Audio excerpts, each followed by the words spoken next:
മരണശേഷവും ഒരാൾ വർഷങ്ങളായി തുടർച്ചയായി ഓർമ്മിക്കപ്പെടുന്നുവെങ്കിൽ ആ വ്യക്തി ജീവിച്ചിരുന്ന കാലത്ത് സമൂഹത്തിൽ എത്രമാത്രം സ്നേഹവും സ്വാധീനവുമാണ് സമ്പാദിച്ചതെന്ന് മനസ്സിലാക്കാൻ സാധിക്കുമെന്ന് രമേശ് പിഷാരടി എം.എൽ.എ.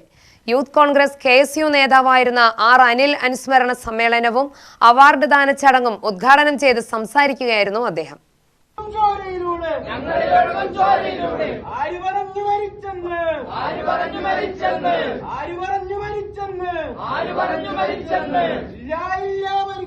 കൊല്ലങ്കോട് നടന്ന യോഗത്തിൽ മികച്ച പൊതുപ്രവർത്തകനുള്ള 8ാമത് അനിൽ സ്മാരക പുരസ്കാരം Kasaragod DCC vice president BP Pradeep കുമാറിന് ചടങ്ങിൽ MLA സമ്മാനിച്ചു.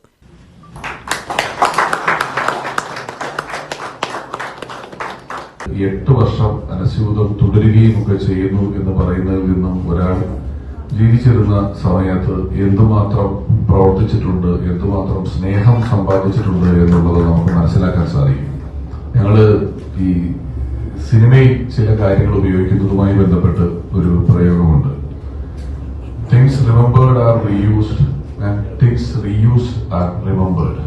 അതൊരു ഉദാഹരണം പറഞ്ഞ് ഞാൻ മനസ്സിലാക്കി തരാം. KSU ജില്ലാ പ്രസിഡന്റ് നിഖിൽ കണ്ണാടി അധ്യക്ഷനായി. ചടങ്ങിൽ യൂത്ത് കോൺഗ്രസ് ജില്ലാ പ്രസിഡന്റ് KS ജയഘോഷ്, ജില്ലാ പഞ്ചായത്ത് അംഗം KG എൽദോ, KSU സംസ്ഥാന ജനറൽ സെക്രട്ടറിമാരായ അഡ്വക്കേറ്റ് ഗൗജ വിജയകുമാർ, അജാസ് കുഴൽമന്നം, യൂത്ത് കോൺഗ്രസ് സംസ്ഥാന ജനറൽ സെക്രട്ടറിമാരായ വിനോദ് ചേറാട, C വിഷ്ണു, KPCC അംഗം സജേഷ് ചന്ദ്രൻ, യൂത്ത് കോൺഗ്രസ് ജില്ലാ ജനറൽ സെക്രട്ടറിമാരായ ശ്യാം ദേവദാസ്, PT അജ്മൽ തുടങ്ങിയവർ സംസാരിച്ചു. UTV news, Palakkad.